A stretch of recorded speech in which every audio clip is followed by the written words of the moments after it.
வார்த்தையினால் உன்னை என்ன செய்வார்? அவர் தேற்றுகிறவராக இருக்கிறார். அல்லேலூயா. இந்த வசனம் தான் நம்ம என்ன செய்கிறது? அவருக்குள்ள திட நம்பிக்கையா இருக்க செய்கிறதா இருக்கிறது. நம்முடைய கர்த்தராகிய இயேசு கிறிஸ்துவும் நம்மில் அன்பு கூர்ந்து நித்திய ஆறுதலை நம்பிக்கையோடும் கிருபையாய் நமக்கு கொடுத்திருக்கிற நம்முடைய பிதாவாகிய தேவனுக்கும் உங்கள் இருதயங்களில் தேற்றி எல்லா நல்ல வசனத்திலும் நற்கிரியிலும் உங்களை ஸ்திரப்படுத்துவாராக.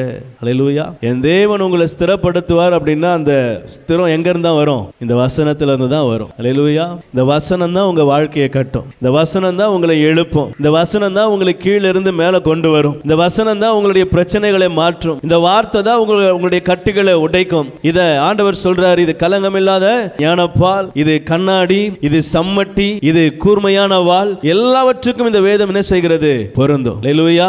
ஆமா, சில நேரங்களில் அத்திப்பழ அடையா மாறும், சில நேரங்களில் வாளாவும் என்ன செய்யும்? அல்லேலூயா. ஆமா, அத்திப்பழ அடை என்ன செய்யும்? குணமாக்கும். ஆனா வாள் என்ன செய்யும்? பதம் பார்க்கும்.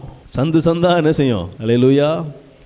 ஆமா, தினந்தோறும் ஆண்டவருடைய சமூகத்தில் அவருடைய வார்த்தைகள் என்ன செய்யணும்? நம்மளை திடப்படுத்தி கொள்ளணும். அல்லேலூயா. என்னிடத்துல ஏதாவது ஒரு தவறு இருக்குமானா வார்த்தை என்னை சுட்டி காட்டும்.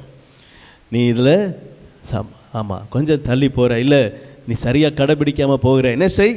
வார்த்தைக்கு நேராக திரும்பு. ஆமென். வேதம் சொல்லுகிறது, இந்த வார்த்தை தான் உங்களை ஸ்திரப்படுத்தும். இந்த வார்த்தை தான் உங்களை நிலைநிறுத்தும்.